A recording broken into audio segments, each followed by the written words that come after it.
اعوذ باللہ من الشیطان الرجیم بسم اللہ الرحمن الرحیم وعد اللہ الذین آمنوا منکم وعملوا الصالحات لیستخلفنہم فی الارض کما استخلف الذین من قبلہم وليمكنن لهم دينهم الذي ارتضى لهم وليبدلنهم من بعد خوفهم امنا يعبدونني لا يشركون بي شيئا ومن كفر بعد ذلك فاولئك هم الفاسقون۔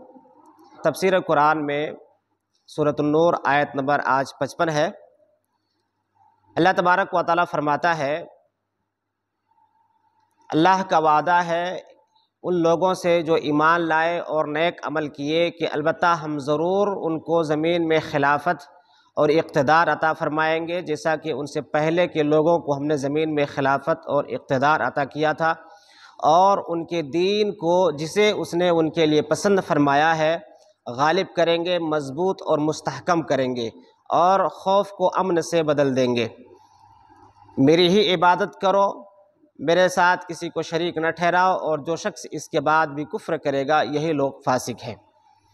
اللہ تبارک و تعالیٰ نے اس آیت کریمہ کے اندر اہل ایمان سے دو باتوں کا وعدہ لیا ہے اور اہل ایمان سے 3 باتوں کا وعدہ کیا ہے۔ یعنی اللہ تبارک و تعالیٰ نے ہم سے اور آپ سے 2 باتوں کا مطالبہ کیا ہے، یا یوں کہہ لیں کہ اللہ تعالیٰ نے ہم لوگوں کو 2 کام کے کرنے کا حکم دیا ہے، اور بدلے میں اللہ تعالیٰ نے ہم کو کہا کہ ہم تم کو 3 انعام عطا فرمائیں گے جب ہم وہ 2 کاموں پر عمل کریں گے، 2 کام کریں گے۔ پہلا کام اللہ رب العالمین نے کہا کہ اپنے عقیدے کو درست کرو، تمہاری توحید جو ہے ایسی ہونی چاہیے جو شرک سے بالکل پاک ہو۔ اور دوسرا کام اللہ تبارک و تعالیٰ نے کہا کہ تمہارے اعمال اچھے ہوں، نیک ہوں، ایسا عمل ہو جو طریقہ نبوی کے مطابق ہو، ایسا عمل ہو جو ریا، نمود، شہرت اور دکھاوے سے بالکل پاک ہو۔ جب یہ 2 کام ہم کریں گے ہمارا عقیدہ درست ہوگا، ہمارا عمل صحیح ہوگا۔ یہ 2 کام جب کریں گے تو اللہ تعالیٰ نے ہم سے 3 کاموں کا جو ہے وعدہ لیا ہے۔ پہلا وعدہ اللہ نے کہا کہ ہم تم کو زمین میں اقتدار اور خلافت عطا کریں گے۔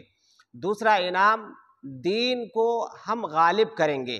تیسرا انعام ہم امن قائم کریں گے۔ یہ 3 انعام اللہ رب العالمین ہمیں اور آپ کو عطا فرمائے گا۔ اگر ہم اور آپ غور کریں گے صحابہ کرام کی زندگی کو، ان کے دور کو دیکھیں، پھر تابعین کے دور کو دیکھیں، تبع تابعین کے دور کو دیکھیں، جب انہوں نے اللہ سے کیے گئے یہ 2 وعدے اور ان 2 کاموں کو جو اللہ نے کرنے کا حکم دیا تھا اس کو کیا، اپنے عقیدے کو ان لوگوں نے صحیح اور سالم رکھا، اچھا رکھا اور نیک اعمال کیے، تو اللہ تعالیٰ نے ان کو 3 انعام سے نوازا۔ زمین میں ان کو اقتدار عطا کیا۔ پوری دنیا کے اندر کون سی ایسی جگہ تھی جہاں اس وقت ان کی حکومت اور خلافت نہ تھی؟ قیصر و کسریٰ جیسی سپر پاور طاقتوں کو اللہ رب العالمین نے ان کے قدموں میں ڈال دیا تھا۔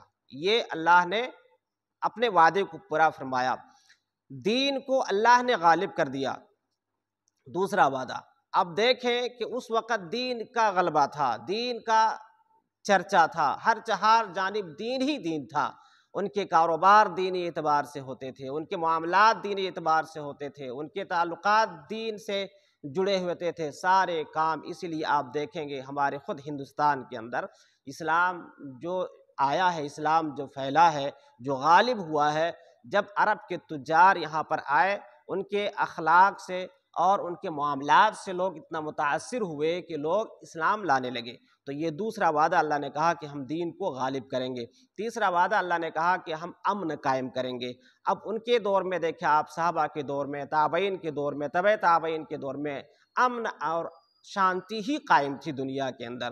تو کل ملا کے بات یہ ہے کہ اگر آج جو دنیا میں مسلمان ذلت اور پستی کے شکار ہیں، خوف اور اضطراب کے شکار ہیں، اگر اس سے نکلنا ہے، خوف سے نکلنا ہے، اضطراب سے نکلنا ہے، ذلت اور پستی سے نکلنا ہے، اس کے لیے اللہ تبارک و تعالیٰ نے ہمیں اور آپ کو 2 کام بتائے ہیں۔ ان 2 کاموں کو ہمیں اور آپ کو کرنا پڑے گا۔ پہلا کام اپنے عقیدے کی اصلاح کرنی پڑے گی، دوسرا کام نیک عمل کرنا پڑے گا۔ جب یہ 2 کام ہم اور آپ کریں گے انشاءاللہ اللہ تبارک و تعالیٰ ہمیں اور آپ کو زمین کے اندر اقتدار عطا فرمائے گا، ذلت سے ہمیں نکال لے گا، اور اسی طریقے سے اللہ تبارک و تعالی ہمیں امن و امان عطا فرمائے گا۔ اللہ تعالیٰ سے دعا ہے اللہ تعالیٰ ہم سب کو اپنے عقیدے کی اصلاح کرنے اور ساتھ ہی ساتھ نیک اعمال کرنے کی توفیق عطا فرمائے۔